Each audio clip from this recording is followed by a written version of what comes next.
Amém. Segundo Reis, capítulo 5, Naamã é curado de lepra, diz assim: Naamã, comandante do exército do rei da Síria, era grande homem diante do Senhor e de muito conceito, porque por ele o Senhor dera vitória à Síria. Era ele herói de guerra, porém leproso. Saíram tropas da Síria e da terra de Israel, levaram cativa uma menina, que ficou ao serviço da mulher de Naamã. Disse ela à sua senhora: tomara o meu senhor estivesse diante do profeta que está em Samaria, ele o restauraria da sua lepra. Então foi Naamã e disse ao seu senhor: assim e assim falou a jovem que é da terra de Israel. Respondeu o rei da Síria: vai, anda, e enviarei uma carta ao rei de Israel. Ele partiu, levou consigo 10 talentos de prata, 6.000 siclos de ouro e 10 vestes festivais. Levou também ao rei de Israel a carta, que dizia: logo em chegando a ti esta carta, saberás que eu te enviei Naamã, meu servo, para que o cures da sua lepra. Tendo lido o rei de Israel a carta, rasgou as suas vestes e disse: acaso sou Deus, com o poder de tirar a vida ou dá-la, para que este envie a mim um homem para eu curá-lo de sua lepra? Notai, pois, e vede que procura um pretexto para romper comigo. Ouvindo, porém, Eliseu, homem de Deus, que o rei de Israel rasgara as suas vestes, mandou dizer ao rei: por que rasgaste as tuas vestes? Deixa-o vir a mim, e saberá que há profeta em Israel. Amém. Você dá uma paradinha no verso 9, pode sentar em nome de Jesus. Existe um mistério aqui que, se nós pesquisarmos mais profundo na Escritura, nós vamos ver que existe um relacionamento entre Israel e a Síria. E até um determinado rei, num episódio, poupou a vida de um governador, de um rei da Síria.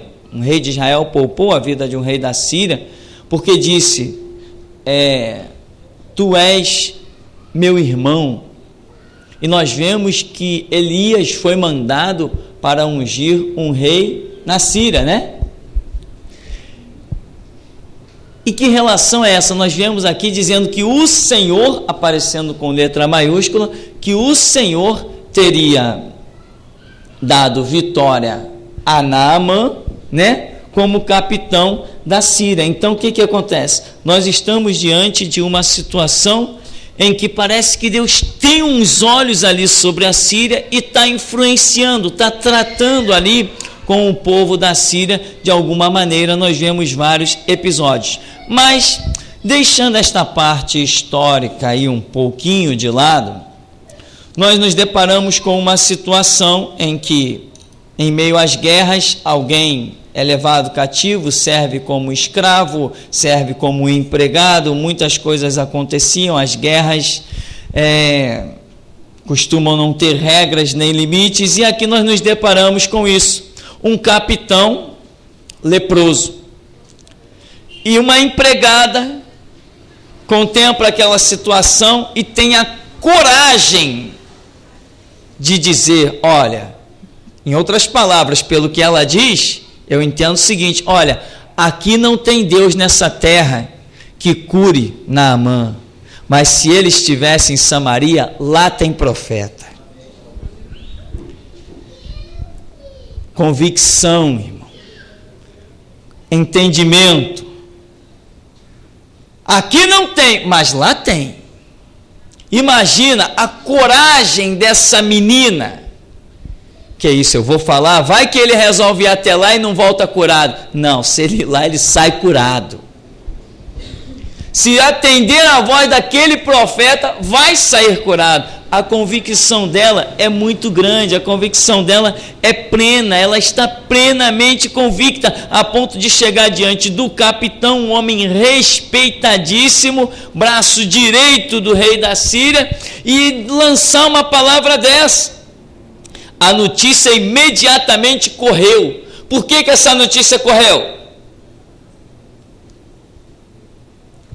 Porque foi uma notícia de valentia, de coragem, de ousadia.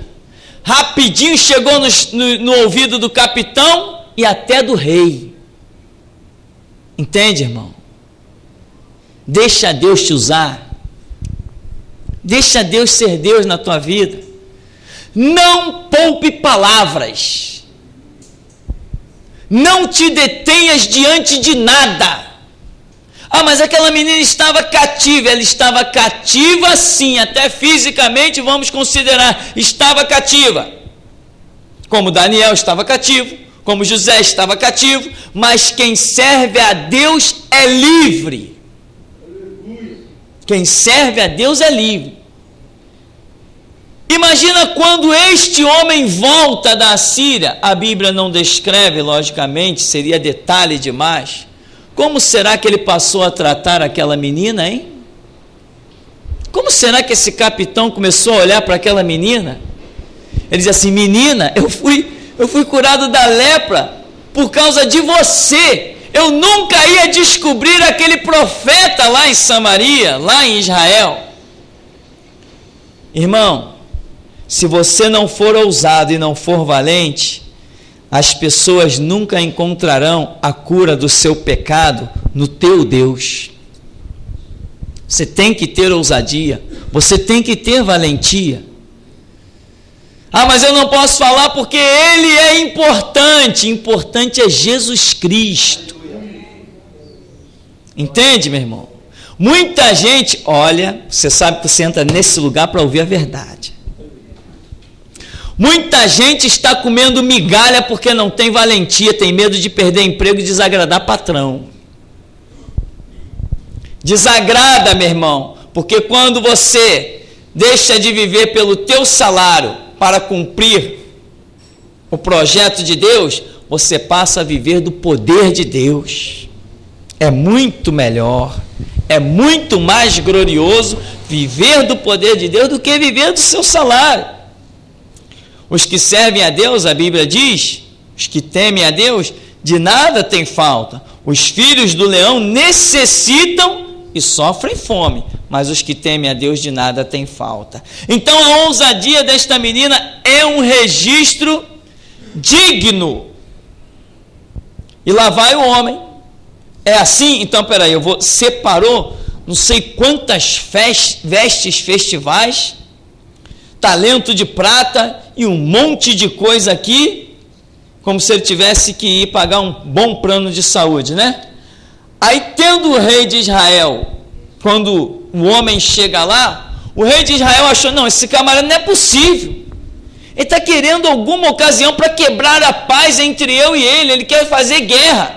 Aí chamou os seus conselheiros, ele rasgou as vestes e tudo mais. Aí no verso 8, o Eliseu ouviu e disse assim: por que rasgaste as tuas vestes? Mandou dizer ao rei: deixa ouvir a mim, e tu saberás que há profeta em Israel. Irmão, acredite, se você é uma pessoa que tem dúvida, acaba com ela hoje. Destrói ela hoje, expõe o peito em nome de Jeová, expõe o peito em nome de Cristo, expõe a vida como fez Davi, expõe a cabeça como fez essa menina. Você precisa acabar com todas as dúvidas. Um dia eu fiz isso.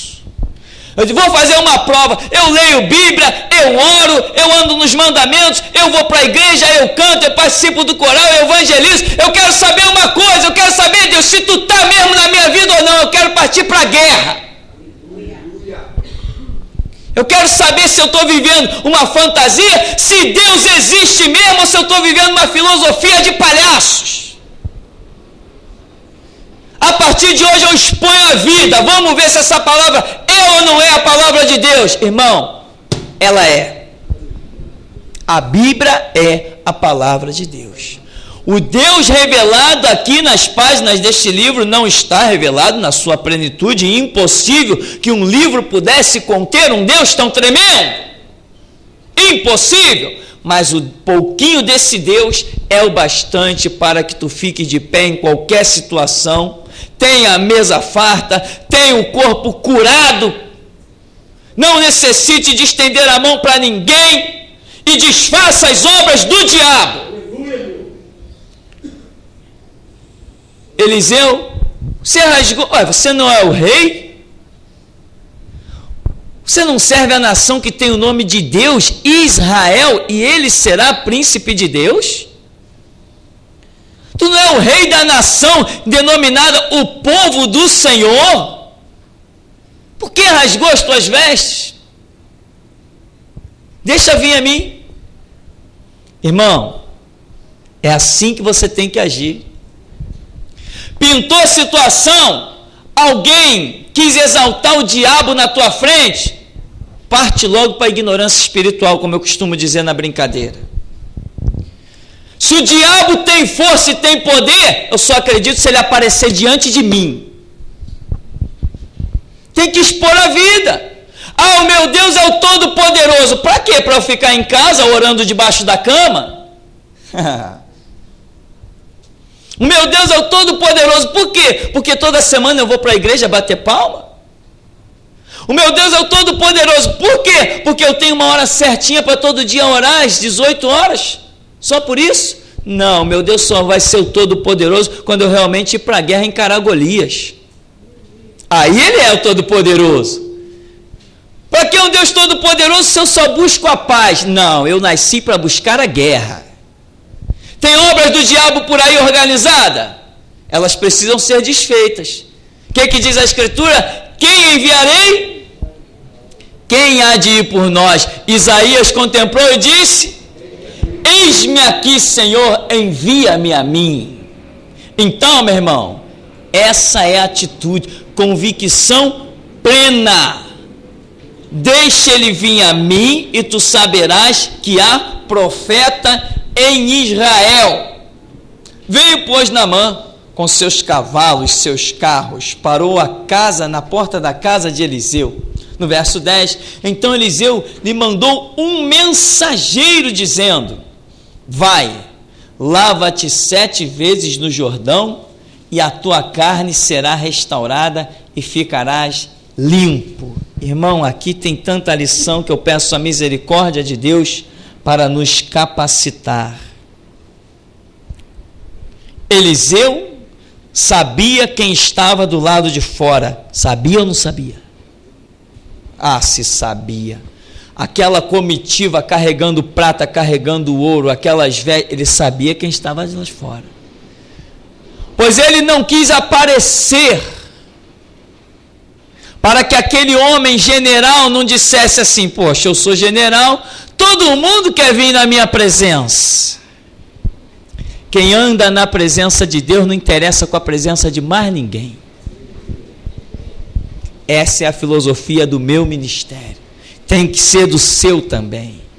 Só existe um importante diante de quem nós temos que fazer questão de comparecer à presença, e ele se chama Jesus Cristo. E diante dele é que a gente faz questão de chegar e dizer: Senhor, eis-me aqui, está vendo eu aqui, tem misericórdia de mim. Aleluia. Mas diante de homens, se fosse nos dias de hoje, se fosse nos dias de hoje, imagina um pastor moderninho desses aí no seu gabinete acolchoado de ar-condicionado. Tenho nada contra não, mas é assim: pastor, tem um governador, tem um presidente aí fora que quer uma palavra de Deus. O homem imediatamente ia levantar, ia lá fora, ia querer ver, apertar a mão, dar um abraço, senta aqui. Não, Eliseu não. Eliseu, eu sei que é que ele quer, eu sou homem de Deus, o Espírito de Deus fala comigo. Vai lá e diz para ele, dá 7 mergulhos lá no Jordão, que ele vai ficar purificado. Não preciso nem olhar para ele. E os presentes que ele tem aí, eu não preciso disso. Quem conhece Jeová Jireh, o Deus das provisões, não come prata nem ouro. E as vestes, quem habita no esconderijo do Altíssimo descansa à sombra do Onipotente, não precisa de veste de ninguém. Homem de Deus não precisa de presente. Homem de Deus precisa do Espírito de Deus. Homem de Deus precisa de mãos ungidas, sapato de fogo.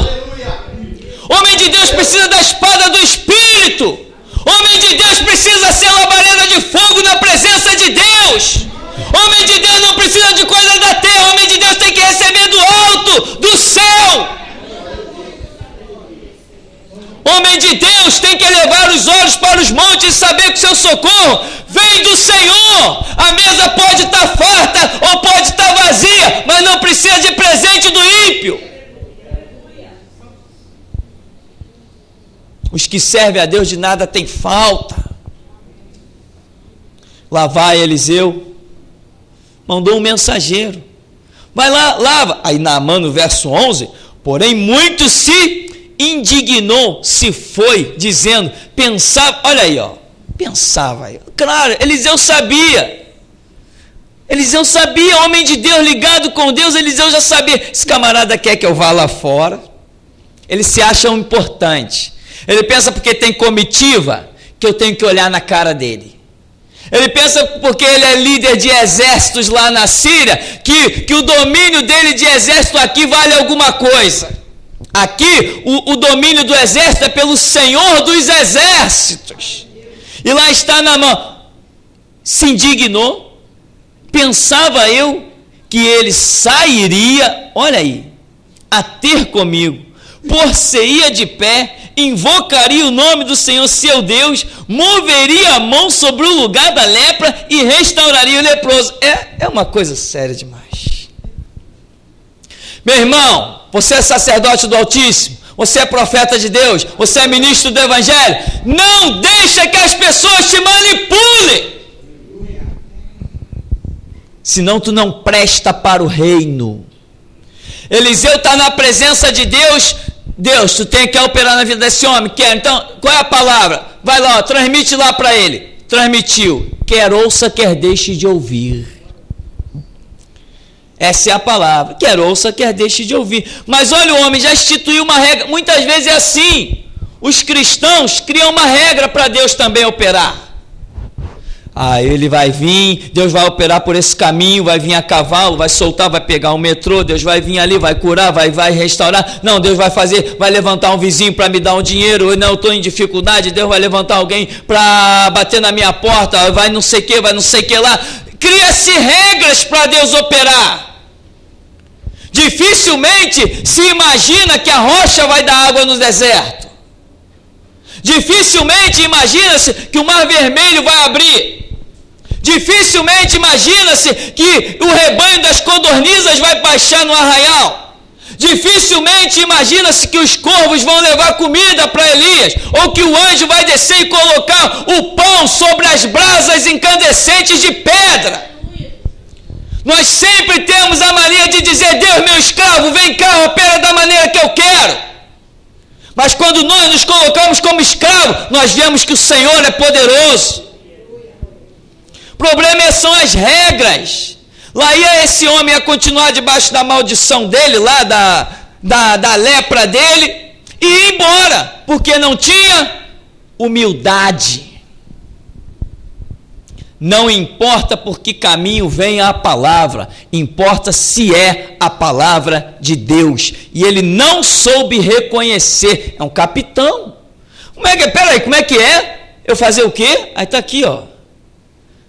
Verso 12. Não são porventura Abana e Farfar, rios de Damasco, melhores do que todas as águas de Israel? Não poderia eu lavar-me nelas e ficar limpo? E voltou e se foi com indignação. Tem gente que não discerne. Tem gente que não discerne a palavra. Julga o caminho de forma errada. O milagre não estava nas águas. O milagre estava na palavra. Sem a palavra de Eliseu, ele podia mergulhar 7 ou 70 vezes 7, ele ia continuar leproso. realmente o Jordão era um rio bem sujo mesmo, era um rio cortando o deserto. A poeira dominava aquelas águas constantemente. Mas quando a palavra de Deus entra, a Escritura diz: eis que faço novas todas as coisas.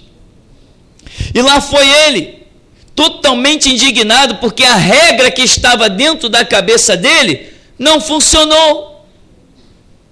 Irmão, a regra que está dentro da tua cabeça pode não funcionar. Põe a boca no pó, porque há esperança. A regra que está na tua cabeça pode não funcionar, porque não é a regra de Deus, é a tua. Deixa as tuas regras de lado e pergunta e pede: Deus, opera na minha vida, mas opera como tu queres. Aleluia. Glória ao teu nome. Tem que ser como Ele quer, irmão. Muita gente diz assim, ó, Deus, olha, presta atenção, hein? Muita gente diz assim, olha, Deus, opera na minha vida, mas não deixa faltar o pão para os meus filhos. Às vezes, meu irmão, é importante você ver o teu filho com fome, para que lá na frente tu possas ser um vaso para a honra e glória do nome do Senhor. Entende? Às vezes é importante você passar na moenda, ter a alma dilacerada, para que lá na frente você saiba exercer misericórdia. E olhar para a vida dos outros destruída e dizer assim: um dia a minha também esteve. E poder exercer o estender da mão que Deus espera que muitas vezes nós façamos. Então, não peça para Deus operar na sua vida com regras. Deixa Ele operar. Verso 13, então se chegaram a ele os seus oficiais e lhe disseram, veja bem, o homem era capitão, né? Era o chefe lá, mas não tinha tanta humildade. Aí chegou os oficiais e disse: meu pai, se te houvesse dito o profeta alguma coisa difícil, acaso não farias? Quanto mais, já que apenas te disse, lava-te e ficarás limpo. Tem gente que é assim, que é as coisas complicadas. Se ele talvez dissesse mesmo: olha, mergulha, sobe num trampolim, vira 3 cambalhotas, vai daqui a não sei aonde, volta, entendeu? Aí podia ser que ele cresce, mas a coisa foi tão simples, que os homens estão dizendo assim: poxa, se ele dissesse alguma coisa difícil, mas ele disse uma coisa tão fácil, o que custa tentar, né? O que custa fazer? Aí lá foi Naamã, e disse: então desceu, no verso 14, mergulhou no Jordão 7 vezes, conforme a palavra do homem de Deus. E a sua carne se tornou como a carne de uma criança, ficou limpo. Aí ele deve ter pensado: puxa vida, como eu era arrogante, como eu era prepotente, como eu era cheio de mim, como eu era o dono da verdade, não sabia de nada, como quase que eu fui embora leproso, doente, enfermo, por causa de uma coisa tão simples, abaixar 7 vezes nessa água. Como eu ignorei alguém que é muito maior do que eu, porque nunca a palavra dele teve efeito nenhum para curar ninguém. Então, Naamã ali deve ter refletido, né? Caído na realidade dos fatos. E às vezes, irmão, nós precisamos parar, buscar, orar, cair na realidade dos fatos. Voltou ao homem de Deus, no verso 15, ele e toda a sua comitiva, veio, pôs-se diante dele e disse: eis que agora reconheço que em toda a terra não há Deus, senão em Israel. Agora, pois, te peço, aceites um presente de teu servo. Agora mesmo que não tem condição, né? Agora eu reconheço que não há Deus senão em Israel, mas quase perdeu a benção. Por quê? É o capitão, é o maioral. Toma cuidado, irmão, para que a posição, que é fruto apenas de uma ilusão, não destrua a realidade daquilo que você deva ser. Um capitão da marinha, do exército, da aeronáutica, eles não são nada. Um presidente, um governador, vereador, um prefeito, eles não são absolutamente nada. O que eles são é algo que existe somente dentro da cabeça deles. Ele pensa que é o capitão, que é o major, que é o tenente brigadeiro, que é o maioral. Ele não é nada, absolutamente nada, mas dentro da cabeça dele ele pensa que é. Mas quando cruza por mim, ele vê que não é nada. Eu sou servo de um Deus vivo e não me curvo às patentes que o mundo inventaram. A patente que está sobre a vida da igreja é a patente do sangue de Cristo. Essa o mundo não pode fabricar. A patente de servo de um Deus vivo, o mundo não proclama isto. Esta patente. Então muitos têm humildade, outros se sentem ofendidos. Problema deles. E dentro o que essas pessoas são aí, eu sou o presidente da Petrobras, eu sou o tal. Ele é o tal só dentro da cabeça dele, porque para mim ele não é nada. Ele não é absolutamente nada. Ele não controla nada do jeito que ele pensa. Por mais poderosos que os homens se sintam nesta terra, acima deles ainda há Deus. E ele dá o fôlego da vida e tira o fôlego da vida. Ele cura e põe enfermidade, ele faz o que quer, ele não pede ordem, ele não pede opinião de ninguém. Deus nunca senta numa mesa para reunir ninguém, para dizer o que vou fazer. Ele é soberano. Quando você cruzar com um tenente, major, seja lá de onde for, você entenda que aquele peito estufado dele, aquela cabeça erguida, é o que ele pensa que é. Só pensa, porque ele não é nada. A Escritura diz que maior perante Deus são os que guardam a sua palavra e as praticam. Estes estão sim por cabeça e não por cauda. Quem não conhece a palavra pode ser general, pode ser brigadeiro do ar, pode ser o que for, presidente, é cauda. O orgulho do homem, agora eu reconheço que não há Deus senão em Israel. Antes tarde do que nunca, né? Te peço que aceites um presente do teu servo. As pessoas têm a mente tão atrofiada que acham que podem pagar um milagre. Está cheio de gente por aí. Irmão, essa mentalidade é pagã. Essa mentalidade de que você tem que dar para Deus para receber é uma mentalidade pagã. É uma mentalidade do satanismo, das seitas orientais que se flagelam. Não, eu tenho que pagar, eu tenho que me flagelar, eu tenho que me torturar para ser agradável diante de alguma divindade. E hoje essa filosofia do paganismo, ela está dentro da Igreja Internacional da Graça, está dentro da Igreja Universal do Reino de Deus, em que as pessoas são induzidas a dar para receber. Isto é paganismo, satanismo dentro de lugares rotulados de igreja. E é o que estava, logicamente, na mente desse homem. Peraí, poxa, eu recebi um bem, então eu vou retribuir. Paganismo. Ele veio de uma nação que não tinha o culto ao Deus verdadeiro. Nós cristãos, não. A Escritura diz, de graça recebestes, amém? Pela graça sois salvos, mediante a fé. Isto não vem de vós, é dom de Deus, não vem das obras, para que ninguém se glorie.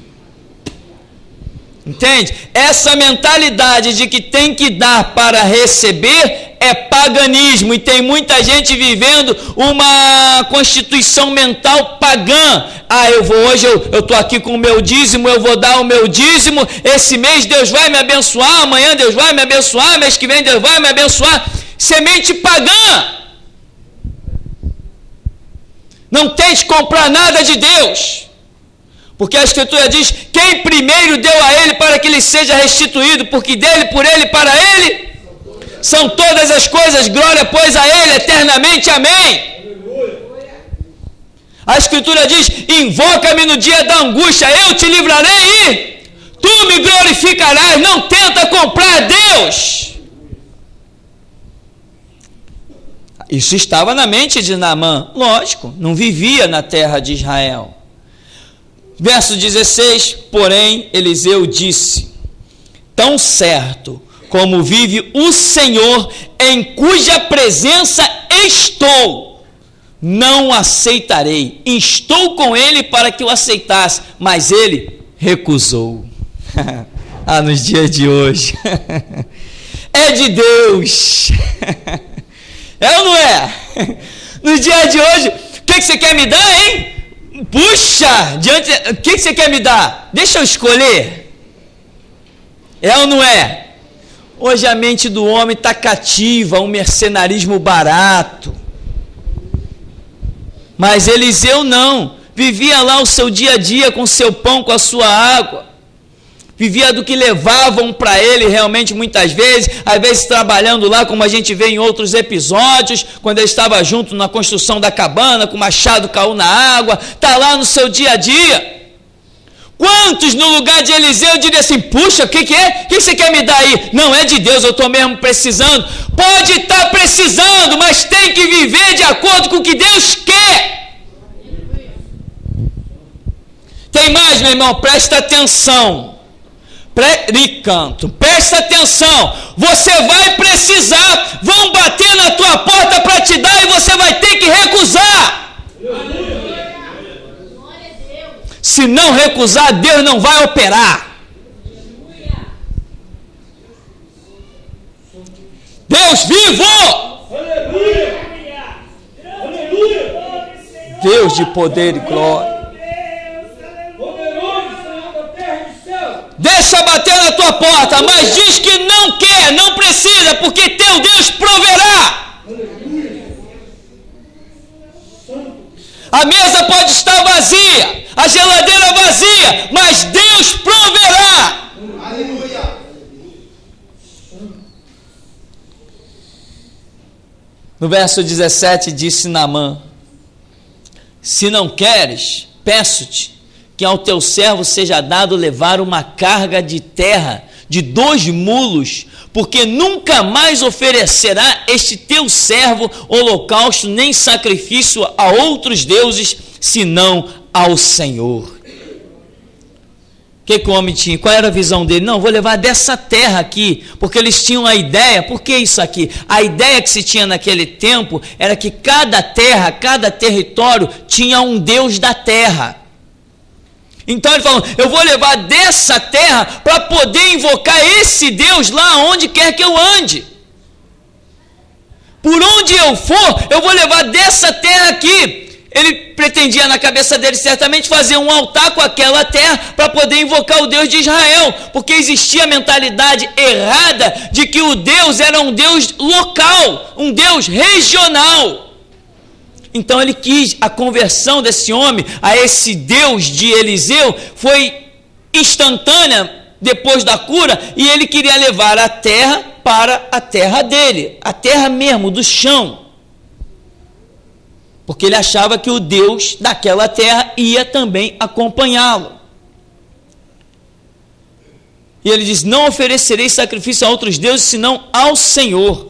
Nisto, ele ainda diz, nisto, perdoe o Senhor a teu servo, quando o meu Senhor, ele está falando lá do rei da Síria, entra na casa de Rimom para lhe adorar, e ele se encosta na minha mão, e eu também me tenha de encurvar na casa de Rimom.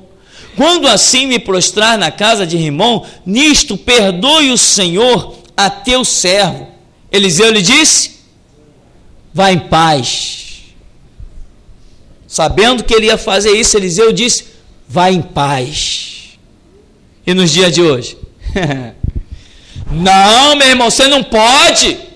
Você se converteu, então agora tu tem que mudar radicalmente, meu irmão. Os homens não mudam pela força da nossa palavra. Os homens só mudam pelo mover do Espírito Santo. A Escritura diz em Zacarias, nem por força, nem por violência, mas pelo Espírito, diz o Senhor. Não queira que as pessoas se moldem ao que você pensa que elas têm que se moldar. Isso não é conversão. Aleluia. Tem um monte de gente aí de saia arrastando no chão, contrariada, coração amargo. Tem um monte de gente aí que não usa um brinco, não põe um batom, mas quando se olha no espelho se sente a pessoa mais triste e infeliz do mundo. Porque a conversão dele foi no braço da carne e não pelo mover do Espírito. Vai em paz. Eliseu diz, mas o homem vai lá na casa de um deus pagão. O rei lá vai pegar ele, vai abaixar e ele vai ter que se prostrar diante. Mas Eliseu sabia que aquele homem até prostrar-se-ia fisicamente, mas o coração dele estava no Deus da terra de Israel. Vai em paz. E assim o homem foi, né? Quando Naamã se tinha afastado certa distância, Geazi, o moço de Eliseu, homem de Deus, disse consigo, eis que meu senhor impediu este Ciro Naamã, que da sua mão se lhe desse alguma coisa do que trazia, porém tão certo como vive o Senhor, hei de correr atrás dele, receberei dele alguma coisa. Então foi Geazi, alcançou Naamã. Naamã, vendo que corria atrás dele, saltou do carro, a encontrá-lo e perguntou, vai tudo bem? Ele respondeu, tudo vai bem. Meu senhor me mandou dizer, meu senhor me mandou dizer, eis que agora mesmo vieram a mim 2 jovens, dentre os discípulos dos profetas da região montanhosa de Efraim. Dá-lhes, pois, um talento de prata e 2 vestes festivais. Disse Naamã, se servido tomar 2 talentos, estou com ele, e amarrou 2 talentos de prata em 2 sacos e 2 vestes festivais, pô-los sobre 2 dos seus moços, os quais os levaram adiante dele. Tendo ele chegado ao outeiro, tomou-os da sua mão e os depositou na casa, e despediu aqueles homens que se foram. Ele, porém, entrou e se pôs diante do seu senhor. Perguntou Eliseu, de onde vens, Geazi? Respondeu ele, teu servo não vem nem de uma parte, nem de outra.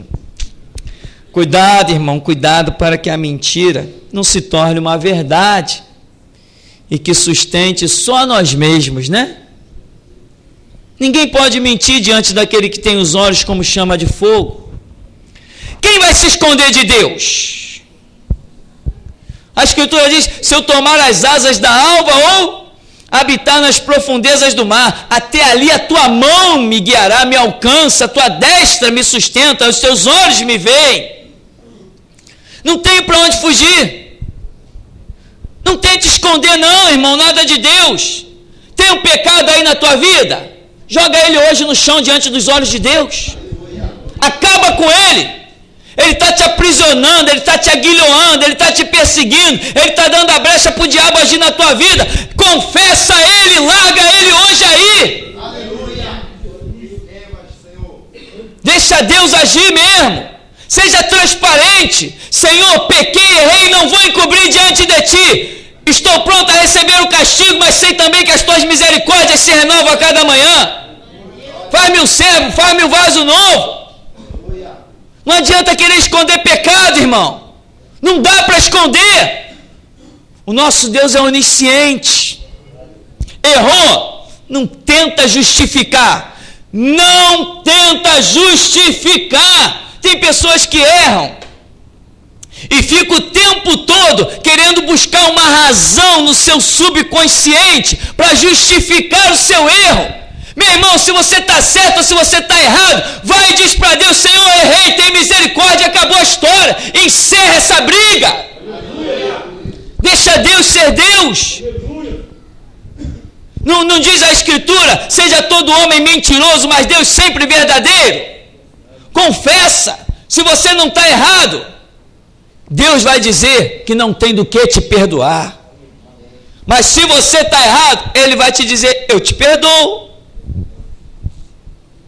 Aí lá vai Geazi, não foi a lugar nenhum, mentiu em nome do profeta, disse que foi o profeta que o mandou lá, né? Quer dizer, contrariou a palavra do profeta que diz: tão certo como vive o Senhor, em cuja presença eu estou, não aceitarei, disse no verso 16, Eliseu disse isso. Geazi foi lá e contradisse isso tudo que ele tinha dito: tão certo como vive o Senhor, em cuja presença eu estou. Depois foi lá: não, o meu Senhor mandou pegar aí umas bugigangas aí, porque vieram lá uma turma lá, necessitada, mentiu em nome do Senhor Deus, mentiu em nome do profeta, mentiu em nome de si mesmo, mentiu em nome dos filhos dos profetas que moravam na montanha de Efraim, mentiu de tudo que foi jeito. Verso 26, porém ele disse: porventura não fui contigo em espírito, quando aquele homem voltou do seu carro, a encontrar-te. Geazi deve ter gelado aí. Peraí, onde que esse cara estava? Em que moita ele se escondeu? Mas eu fui tão correndo, ele já é bem mais velho que eu, como que ele me alcançou? Como é que ele sabe de cada detalhe? É porque não era ele, é o Deus dele, o Todo-Poderoso.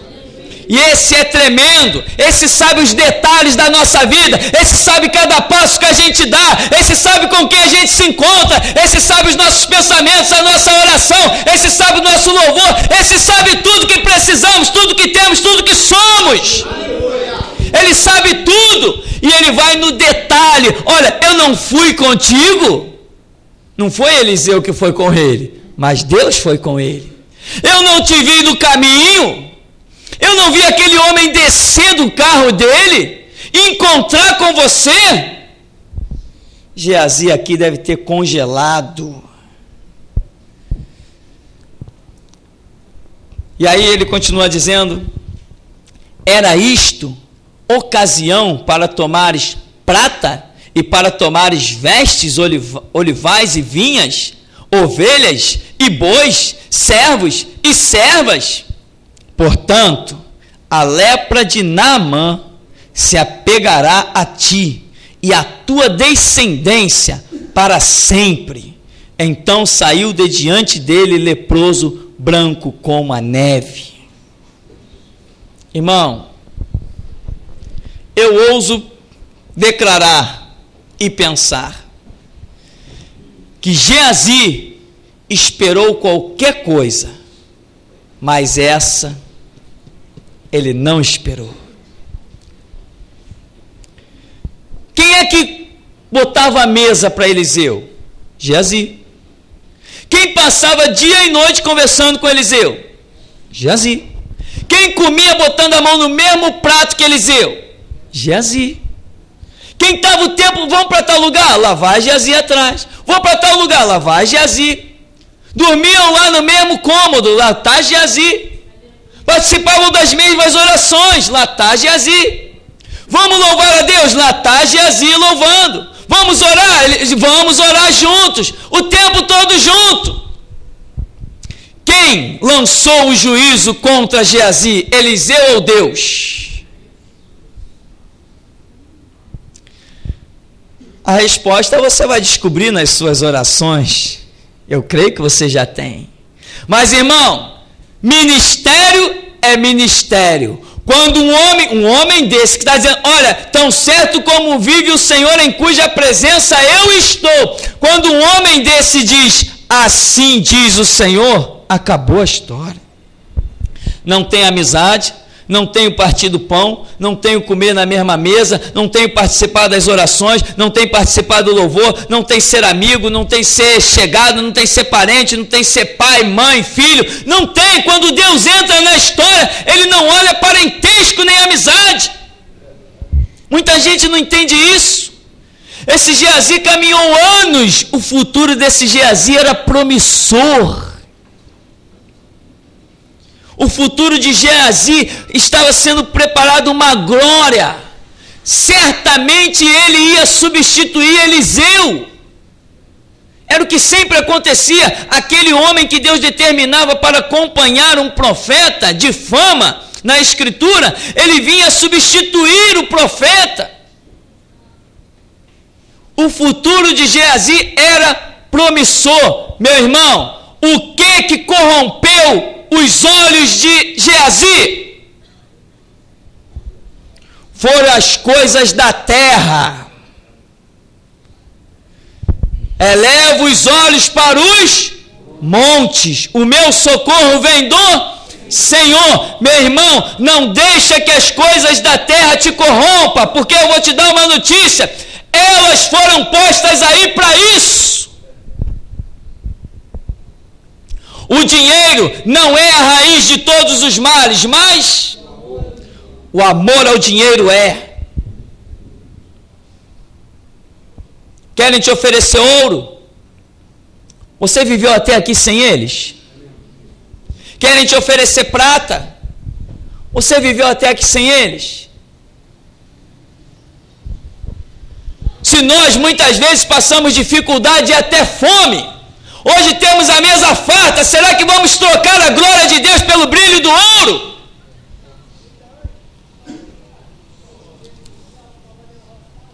Portanto, a lepra de Naamã se apegará a ti e a quem mais? Ou seja, você, Geazi, não destruiu só a você. Você destruiu a tua própria descendência. A maldição da lepra sobre ti recairá sobre os teus descendentes. Aonde que Geazi imaginou que aquele erro tão simples, me dá aí uma pratinha aí, me dá uns talentos aí de prata, me dá umas vestes aí, só isso, tá tudo jóia. Aonde que ele imaginou que estaria fazendo igualzinho fez Esaú, que trocou a primogenitura por um prato de lentilha, e dizem por aí que é ruim a beça aquilo? Nós vamos ficar por aqui. Eu quero apenas lembrar a você dessa convicção do verso 16, que você precisa buscar na sua vida.